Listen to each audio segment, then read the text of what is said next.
Hello and a warm welcome to Camnet Television. I'm your presenter, Namwinga Mwinga. We now look at the news headlines. 15 MPs test positive for COVID-19. False news surge worries information PS. EL commended for not having lockdown country ZRP. International news, India elects first lawmaker for African origin. And sports, government finally embraces Micho. We now take a break. We'll be back shortly for more news after this. Msika is here. We have you all covered with just 150 kwacha. You can advertise every day from 17 hours to 18 hours. For a 30-second ad, get the benefit of selling your products and services on Msika. For more details, call our marketing department on +260 953 995099 +260 962 444-726 or +260 971 177 467. Email us on info@camnettvafrica.com. Terms and conditions apply. And now the news in detail. 15 members of parliament have tested positive for the coronavirus. Minister of Health Dr. Chitalo Chilufya has disclosed that all the 15 members of parliament have been told to isolate themselves and their contacts being traced. On Thursday, the Ministry of Health carried out an exercise of testing members of parliament for the coronavirus. We have more in this report. Make an announcement that in showing leadership and political will at the apex of the political leadership at Parliament, an exercise was carried out where members of Parliament were tested for COVID-19, including members of staff. Results have been availed and 15 members of Parliament have tested positive to COVID-19. All these members of Parliament have been contacted and being isolated in various facilities, and those who require further therapy are being transferred to COVID centers. We want to thank the management at the National Assembly for the leadership shown, for the political will, for advocating for a high impact intervention in the control of COVID by making it possible for us to test members of Parliament and the staff. This will not only enable us manage those who are positive, but it will also help us stem the spread, possible spread to constituents. In the last 24 hours further, we have recorded 154 new cases of COVID-19 out of 835 tests done, and this brings the cumulative number of cases to 3,856. The new cases are characterized as follows: 114 from community screening in Lusaka, Kabwe, Kitwe, and Ndola. Breaking down the 114, 70 are from Lusaka, 29 Kabwe, 12 Kitwe, and Ndola 3.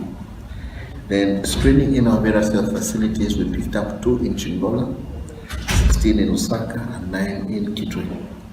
And then those who are picked through contact tracing in Lusaka were 11.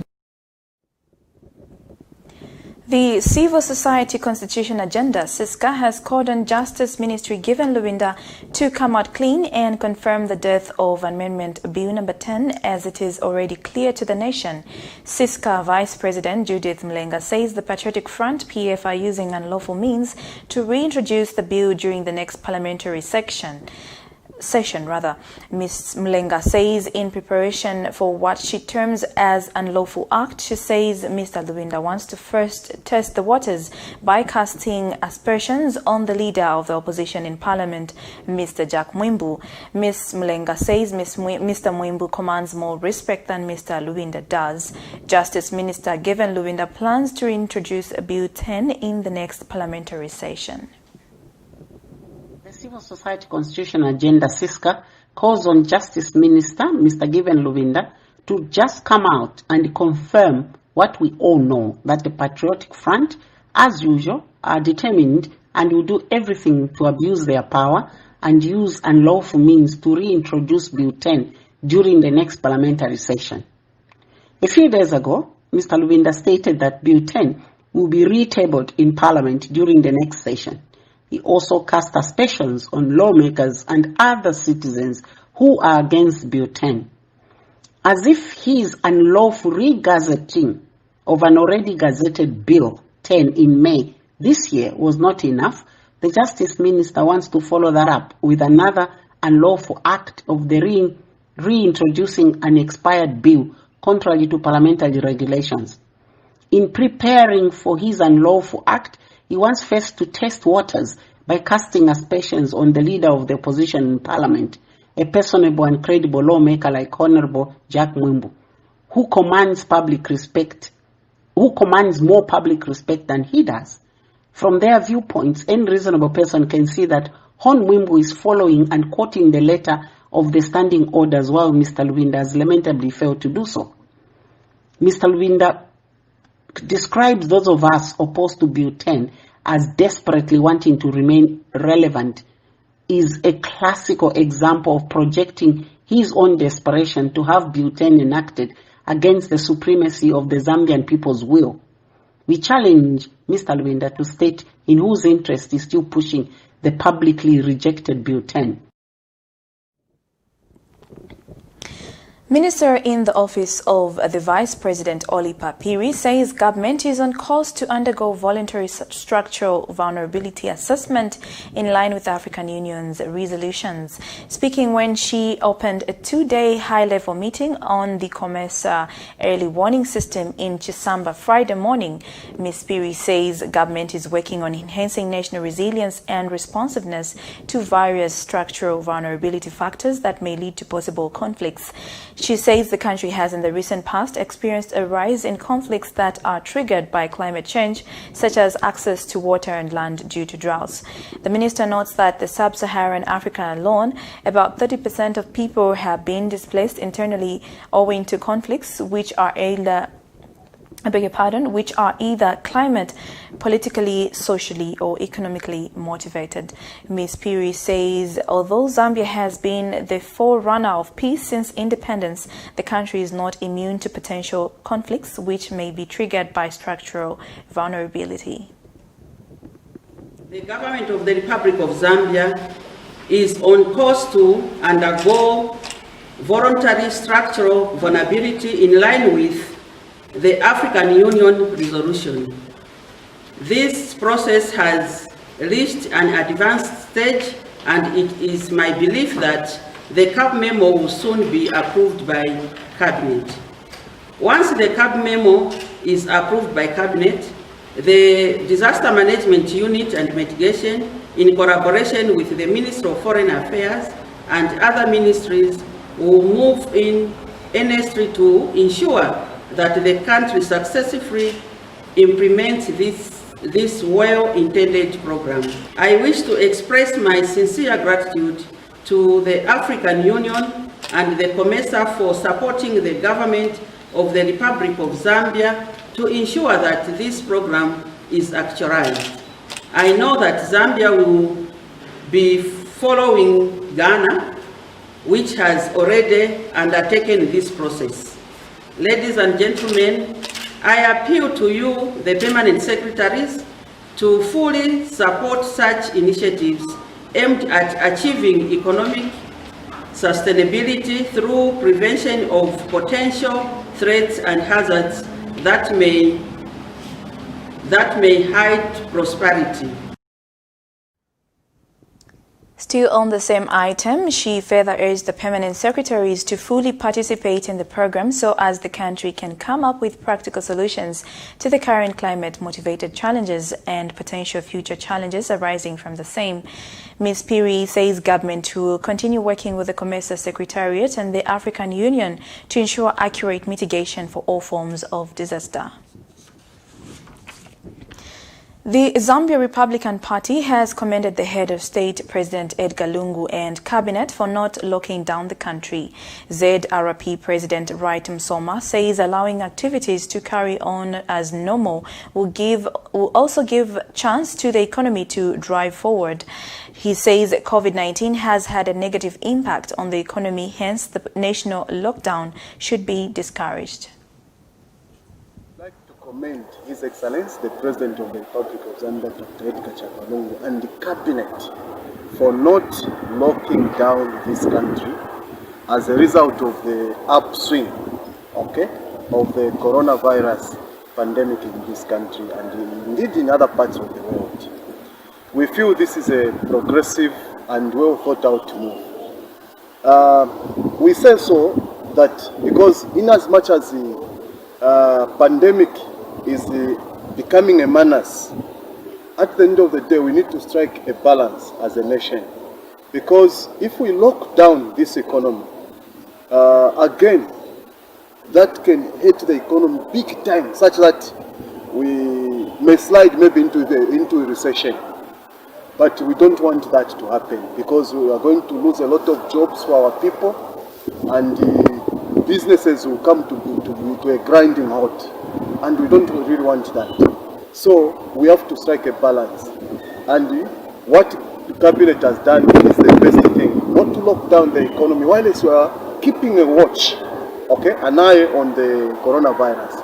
I believe we can manage if we just adhere to health advice from Ministry of Health, and I must commend Dr. Chifya. They are doing a commendable job informing the country and doing what human possible anyone can do. So the best thing is to do is to keep watch on the coronavirus and to advise us as Zambians to adhere to health advice, and that way we are going to go through. Because locking down definitely is not a thing. It's not a good thing, because it will hit us even more. Because instead of us dying of corona alone, we'll start now dying of hunger and poverty, and we don't want that as a nation. I'm sure the economists and those who have done a bit of economics, they are able to understand this.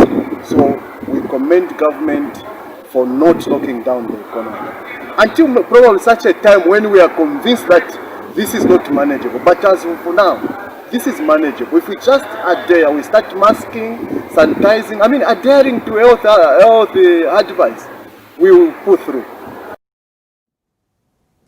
We now take our first set of commercials. We have more news lined up for you. Don't go away.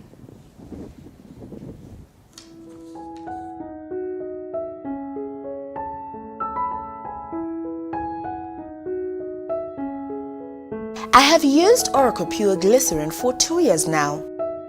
It has really worked for me. It has cleared all the black spots on my face. It has restored my skin beauty. It also smoothens the skin. Try Oracle Pure Glycerin for perfect skin. If it's not Oracle Glycerin, then it's not Pure Glycerin. Stay home, stay safe. Times have changed. With the advent of the coronavirus, Lusaka Water Supply and Sanitation Company would like to advise its esteemed customers to avoid visiting crowded places. You don't have to move to pay your water bill. You can do it in the convenience of your home. You can pay your water bills through Zanaco Zapit, Stanbic Bank, Standard Chartered Bank, and FNB. You can also use Airtel, MTN, and Zamtel Kwacha mobile money transfer services. For any inquiries to report a fault, please contact our customer service on +260 211 251 571, +260 975 618 618, and toll-free line 5957, Zamtel only. You can also simply email customerservice@lwsc.com. This public announcement is brought to you by the Lusaka Water Supply and Sanitation Company. Water is life. Sanitation is health. Thank you for staying with us. You're still watching Camnet Television. Camnet, not just another channel, and now the rest of the news. Information and Broadcasting Services Permanent Secretary Amos Malupenga has charged that public trust is fundamental in the process of the media fraternity.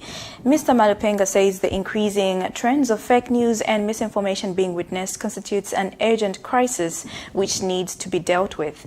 He says Zambia, like many other countries, is a victim of fake news which has the potential to destabilize the democracy. The PS was speaking during the launch of Trust Media report done on Zambia, Malawi and Zimbabwe. He says government will read and understand the report while trying to work on some recommendations. Here is a report. The media, being the fourth estate in any democratic country, has the responsibility of setting the agenda by entertaining, educating and informing the nation. With the increase in the use of technology, the media has come under attack, with a lot of people fabricating information that may be for or against opinions. Permanent Secretary in the Ministry of Information and Broadcasting Services, Amos Malupenga, says the truth in the media is key in propelling a positive agenda in this country. Commenting on the media report dubbed Trust in the Media, produced by MISA Zambia, Mr. Malupenga is concerned that social media, if left unchecked, may destabilize the democratic dispensation of this country. Is fundamental in the success of the journalism profession. When a newspaper or a radio station reports that 10 people have died in an accident, people must believe. They should not doubt or later hear that the story was false, as this erodes public confidence and trust in the media. Trust in the media reports is only earned through facts, truth, balance, and general professional and ethical conduct on the part of the media. In other words, public trust in the media is not free. It has to be earned through high-level professional and ethical conduct by the media. In speaking at the same event, MISA Zambia board member Martin Akende says MISA is concerned about the continued threats that the media receive during the course of their duty for merely reporting opinions. One of the most worrying results has been the constant threats that journalists face, simply for reporting on opinions that others don't want to hear. Every day, we see attempts to target or intimidate journalists and ultimately stop them from doing their job, which is unfortunate. Unfortunately, this represents an assault on freedom of expression and our duty to seek out facts without fear or favor, to speak truth to power, and no matter how inconvenient that might be.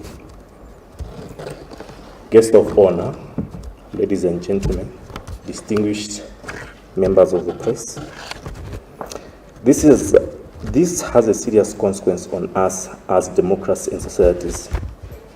A democracy that cannot rely on its access to truth is a democracy undermined. And a society which lacks two sides of debate have no need to engage with one another, because such a society is profoundly weakened.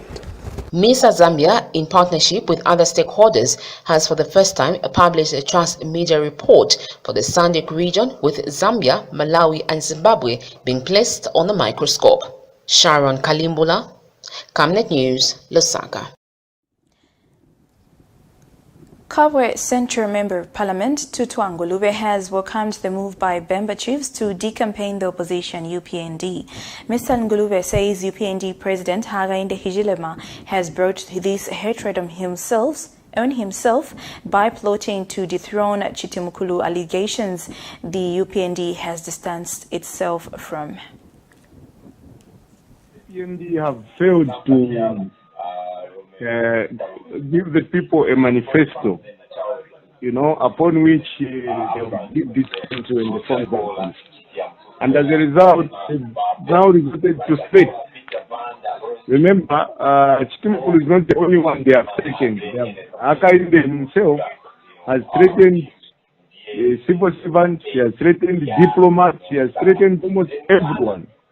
Now, we wonder what kind of government is he going to run if he will just be terrorizing everybody? And that's the reason why he has failed to go to sit out. Because we are all scared to know that this man is not out causing serious damage to this economy. And we just want to assure him that Paramount Chief Kitimkulu has a lot of followers, and they will vote for him. They will actually not vote for Hakaim. They will make sure that they defend the chief against such threats. And we have seen, even in the past, threats to deal with Chief Kitimkulu have actually ended up very, very badly. And we hope and trust that Hakaim has got political eyes to see that the people that he's been threatening also have voters' cards, and they will deal with him politically. I think that's the way to go. If the chiefs are being threatened, they will be removed from their throne and they will be dealt with. The only other way they can also defend themselves is to make sure that Hakainde does not become president. So he is actually killing his own political career by fighting with chiefs. The chiefs should not be forced. Chiefs are not politicians. If you want to threaten, let him threaten us sort of politicians and not in the chiefs. So he is actually just testing his own medicine because he is the one who actually started by threatening Chief Kitimkulu. And I can assure him that in the Northern Bloc, where Chief Kitimkulu has a lot of influence, Hakainde will not have any vote. The United Party for National Development is saddened to learn that Zambia's teacher-to-pupil ratio stands at a staggering 1 teacher to 80 pupils, as availed by the latest Auditor General's report. UPND is worried that there has been a marginal reduction in the ratio from 1 teacher to 120 pupils in the past decade, 1 to 1 teacher per 80 pupils, contrary to the ratio of 1 teacher to 5 pupils as recommended by the Ministry of General Education. According to a statement by UPND Deputy Secretary General of Administration, Gertrude Imenda, says UPND, being a party that holds education to be the cornerstone and epitome of both social and economic progress for any given society. Ms. Imenda says the ruling PF failure to invest in education is detrimental to the attainment of Sustainable Development Goal number 4, as well as the realization of the country in 2030 fully inclusive of persons with disability. She says she wondered how a country that scored highly on the attainment of Millennium Developmental Goals, MDG number 8 in 2015, could experience a sharp slump towards the attainment of the SDG 4. The United Party for National Development, UPND, says it will not embark on firing people once in power, as opposed to what the Patriotic Front, PF, has been doing. UPND Chairman of Mines, Percy Chanda, says opposition UPND, together with its leader Hakainde Hichilema, will embark on development of the human capital as it is currently basing its concern. Percy Chanda further urged Zambians to ignore toxic statements coming from the Patriotic Front, PF, suggesting that UPND will fire certain government workers once formed government. We want to assure all the workers that as UPND, we will not embark on firing workers once we form government in 2021. HH and the UPND appreciate that human capital is the key driver to any meaningful national development. Instead, UPND will motivate workers by improving their conditions of service to boost productivity and achieve the middle income status. Our main focus once we form government is to fight corruption and improve the quality of life of the Zambian people. UPND will not tolerate employers that abuse Zambian workers, as the case is under the PF regime. All employers will be required to obey the Zambian labor laws. We now take our second set of commercials. We have more news lined up for you. Keep watching.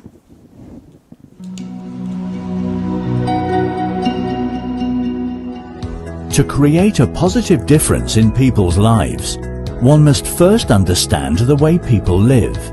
At Savenda, we're here for our community, our partners, and our future, as a nation and as a continent. Back in 1997, we decided we were going to create this family journey into a bigger opportunity, and created a business called Savenda, which meant save nations to develop Africa. It's always important to give back to the people. The government cannot do everything, but as business entities, we'll be able to reach a lot of people. From our humble beginnings in the telecoms and mining sectors to our work in energy and development projects, we know how important it is to be true to our roots. Our services have to be diversified so that we don't depend on one income stream. Back in the village, I was growing up hunting and doing everything that a village boy would like to do. When you're hunting, you don't depend on one trap, for example. You have to have many traps. So those survival skills brought into the business created opportunities that we learned from a young age that you can't survive with just one product.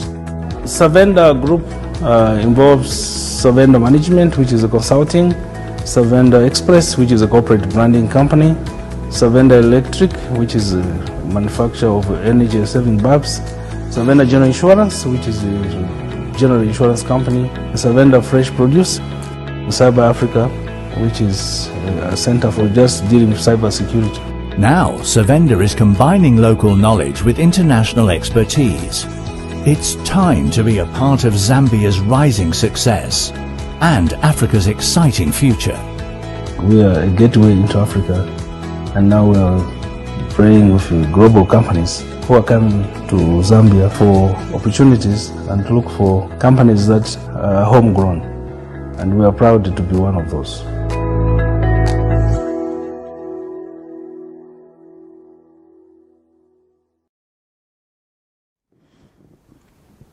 Welcome back. You're still watching Camnet TV News. Camnet, not just another channel. In sports news, an activist in India has become the first person from a tiny African origin ethnic group to become a legislator in the country. Shetaram CD is from the CD community, descendants of Africans who traveled to India as merchants or slaves from the 17th century onwards, only about 50,000 remaining. Shetaram CD has been appointed to the assembly in the state of Karnataka. He's also the first college graduate from this community. He says he would continue to work for the rights of India's tribes. Speaking of his joy at the announcement, Mr. CD told the news site, the In Hindu, that he thought someone was playing a prank. The United States Centers for Disease Control and Prevention late on Thursday issued new guidelines with a heavy focus on reopening schools in the coming months, arguing that children are less likely to experience severe symptoms or spread the virus in schools. Under the new guidelines, the CDC recommends that schools follow precautions based on the level of community transmission in the area. The CDC advises that unless there is substantial uncontrolled community transmission in the area, schools should try to reopen. And finally, in another item on sports news, Chipolopolo coach Milutin Micho Ridovec has finally put to pen paper on his 2-year contract that was witnessed by Sports Minister Emmanuel Mlenga. A beaming Mlenga welcomed Micho to Government Complex 6 months after the Serbian arrived in Lusaka. During a signing ceremony attended by FAS President Andrew Kamanga, his Deputy Rix Mwemba and Deputy General Secretary Joseph Chipambwe and National Sports Council Acting Secretary General Raphael Mlenga, Micho expressed delight at finally signing the contract. The minister underscored that government's expectations of the Serb with his technical bench. Micho re-emphasized his 7-step technical master plan that has put qualifications to the Qatar 2022 at the apex of his target. He says that with an already well-grounded youth structure that had seen Zambia dominate the region at under 17 and under 20 and local players, he would build a strong and competitive Chipolopolo.